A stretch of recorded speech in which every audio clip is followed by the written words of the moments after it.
First of all, this is my first time I'm attending DD, though I've heard so much about it and watched videos, but nothing like being in person. So it's been a very, very fascinating experience, point number one.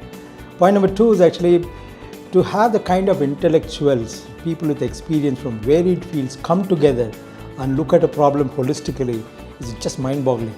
Because we all know that the problems that we face in the world can't be solved in a unilateral way. Multiple people with different thoughts have to come together. So that's the second point.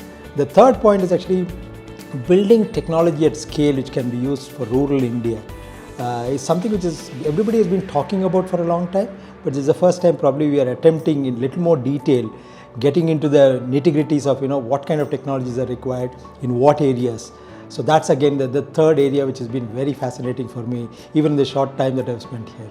Every time I come here, I was telling somebody today, every time I come and hear from people, not necessarily in the panel, but even outside, we talk to people who work in DF, it gives me goosebumps. Talk about the ponds that we have taken. Now I think we have reached a stage, and I'm sure DF is thinking about it based on conversations I've had, is that to take some of the solution to other parts. I heard that there is a move to take it to Pune and Maharashtra.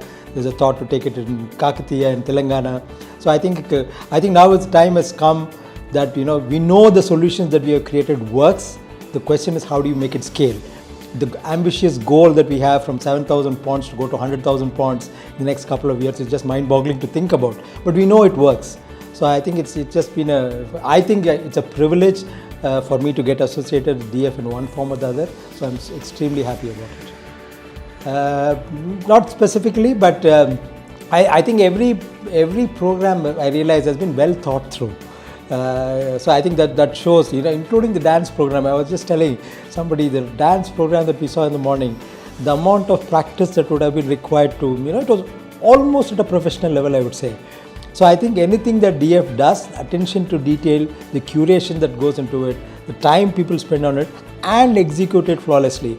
Whether it is a hospitality that the people receive you at the airport or in the hotel or OTC today, it's a real carnival atmosphere. But this is a carnival atmosphere not for fun, but with great intellectual set of people who come together to talk about real problems that we need to solve for our country. So I'm extremely happy and privileged to be part of this.